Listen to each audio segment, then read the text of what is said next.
years ago, a young guy by the name of Ernie, or Pops, or Dad, or whatever you want to call him, arrived on the scene in State College, Pennsylvania, from Altoona, Pennsylvania, to go to work for H.D. Jack Austin in a barber shop at 210 South Allen Street. Could you turn it off? Okay, here we go. I might get screwed up a little bit on this here recording, but I'll play it as I think about it. Jack Austin had the front chair in the barber shop, and there was a little horse in the very front. Right now there's a shoe repair shop in there. There was about 5 chairs in there, and the way in the back was a beauty shop. And the barber on the second chair was Jess Couch. Well, Jess Couch roomed with a family by the name of Bachman on Beaver Avenue on the second floor. And every night he had this little radio blaring away, and at the same time he was writing to his girlfriend. Every night Jess Couch wrote a letter to his girlfriend. And I had the next chair, which would have been the third chair. Then there was 2 students that came in and worked in the barber shop. Now, I forget who worked in the beauty shop. Man, oh man, there were so many beauticians that got in there, it wasn't even funny. And then I began to get acquainted with some of the other people there. But when I first got there, I would be on the third chair and I'd get a customer, and I'd cut his hair, and Jack Austin would cut a guy's hair, and then he'd cut another one, and then he'd cut another one. And I thought, how in the devil does he cut 3 head of hair to my 1? And so finally I stood up there and went up there and watched him, and he was a clipper artist. Well, yours truly became a clipper artist, and when he sold the barber shop, I can beat it. I can cut hair faster than he could. But there was some getting over to that where just couch roomed. I was up on the next floor, on the third floor, and this was on, well, that was the other side of Allen Square. It was on Beaver Avenue, next to Moore's flower shop. I think they tore all those buildings down now. Clarence Mason, who was working in the barber shop, but not as a barber at first, but as a janitor, and he cleaned the place up, and Yacky did this and that, but he was a very religious person, except when it come to hunting.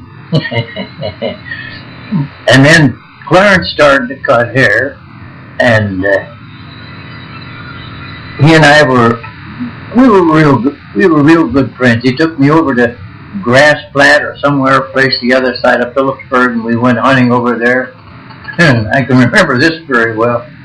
It was in deer season, and it was the end of the day, and I was there. They put me up on a tree stand and gave me a rifle.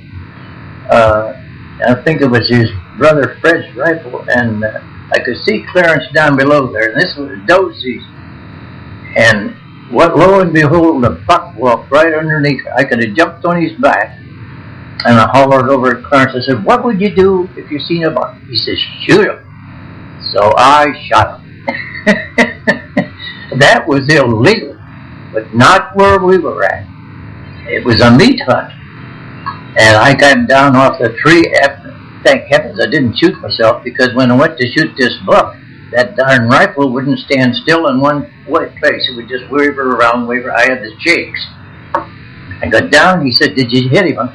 And we walked a little farther, and we got to see some blood, and a little bit further, and here was all kinds of blood, and here was the deer laying there.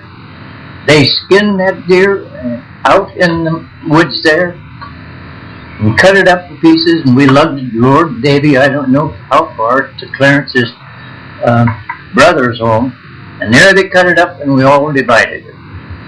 Man, oh man, that was the first deer I ever killed. But that was over there. But then let's go over to Bellefonte. When I came down to Bellefonte when I was 17 years old, I think it was. I'd have been smart. I'd been in school. And I was in a barber shop by the name of George Young owned it. Down under, was it the Decker Chevrolet on High Street.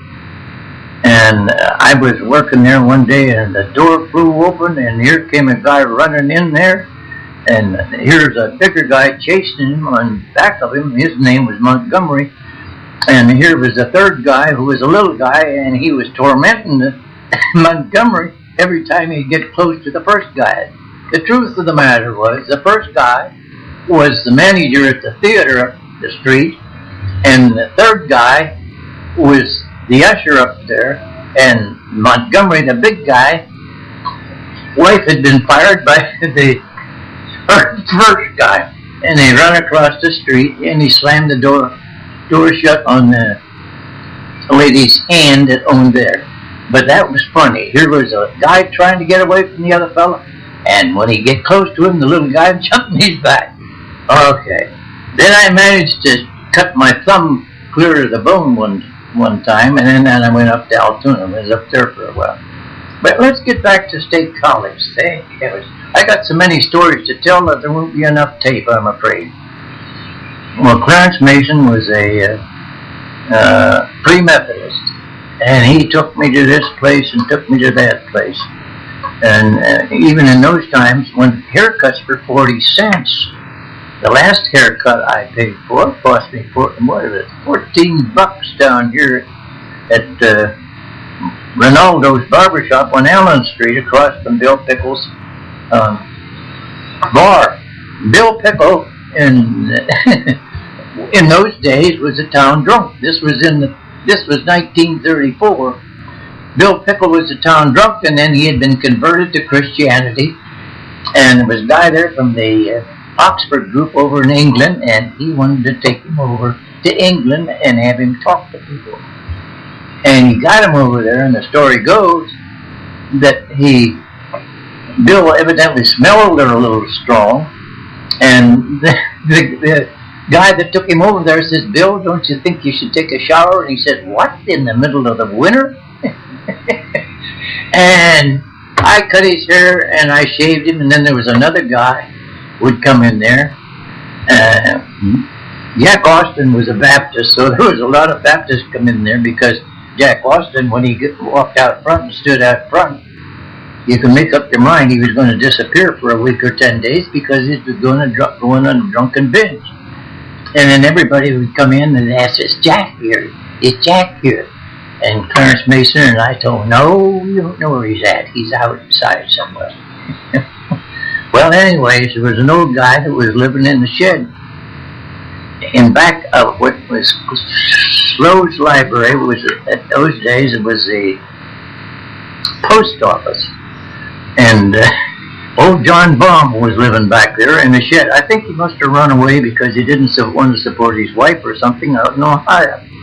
And then there was another old guy by the name of Mutz Hoover would come in there. Oh, and there was Bachmutz come in there, and there was a number of them come in. I can't remember their names, but forgive me, because I happen to be a little bit old right now. Let's stop this thing.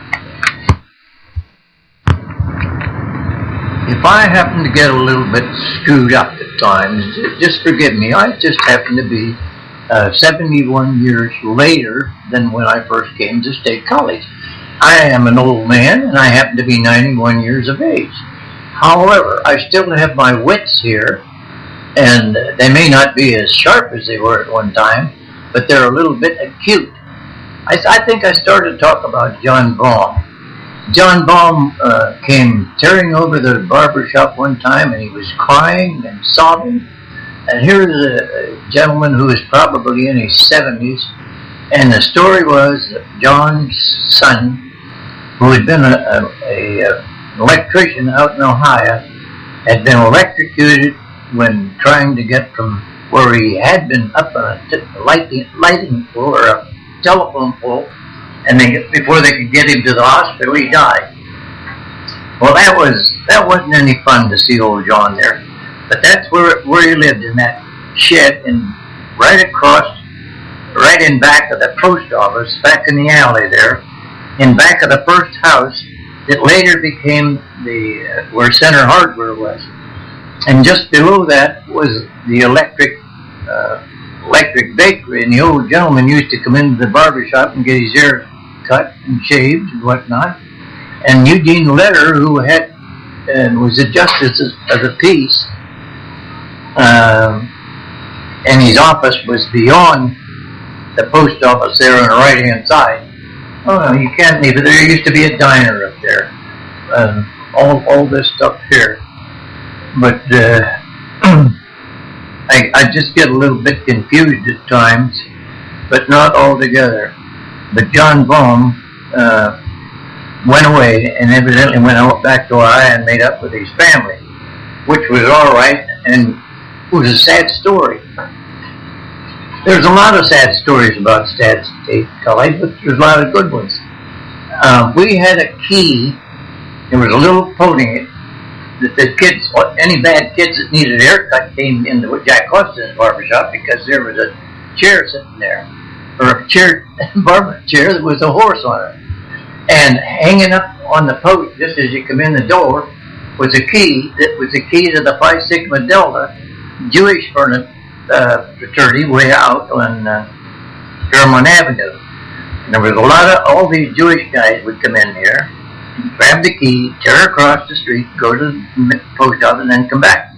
And this one came back and he said, "You know Ernie?" He said, "You know this guy?" I said, "Yep." He says, "Here, read this letter." And on the letter it says, "What the hell do you mean reading my mail?" It was addressed to himself. And another one came in one time, and I looked at his shoe, and I said, "What color do you call that?" He says, "That's diarrhea tan." And then there was another one come in, and he had to rest the newspaper on his nose in order to be able to read. And he laid these glasses on the counter there by my clippers. And I said to him, I said, "What do you do when you're out with your girlfriend?" Oh, he said, "I have to feel my way around because that's the only way I can find her." And there's a whole lot of stories about that mailbox that go on. In State College, next door, let's go back there next door. I could go to Altoona, I could go to Illinois, but I'm going to go next door. There was a shoe repair shop. And then the automotive supply store came down there from Altoona. Ish Waxer was one of them that worked in there for the automotive supply company. And then my brother was living in Altoona. He was working for the Buick Garage up there, and I got him a job with the automotive supply company. And my father came down, and I got him a job with old Harry Crispin, who was a barber down here in Pew Street. At that time, there was Jack Austin's barber shop, Corny Hartman's barber shop. Corny Hartman's barber shop was directly across the street from the front of the hotel, or front of the post office, upstairs. And Corny's barber shop was on the left-hand side, and a pool room was on the right-hand side. But then later on, Corny Hartman put the nicest little barber shop. It was in State College on Allen Street, just below Dank's store. But down across from, there was George Smith's barber shop. It was on the right-hand side of Allen Street. That's where, what's her name now? It's the only barber shop in town, I think. Ronaldo's. George Smith's barber shop was there, and he had a beauty shop upstairs. Guy Springer had a barber shop with 6 or 7 chairs, was on the left-hand side. My dad worked in there for a while. And right around the corner on College Avenue, I'm sorry, I'm gesticulating here, and Ann's laughing at me, was Martin and Kramer. And they had a good business. And then down on Pew Street was old Harry Crispin's barber shop. During the Second World War, they practically closed Penn State, and they put students for the ROTC or for the Army, all officers training out in the fraternities and in the fraternity rows. And old Harry Crispin and I went out there and cut hair for these guys at night, because if they didn't get a haircut, they got demerits. And if they were late, in other words, if they were late getting a haircut or late getting back, they got a demerit. In fact, they would come in the barbershop. Finally, I ended up in 1972 or something like that. I was the only barber in that barbershop, and R.V. Cassidy had bought it from Jack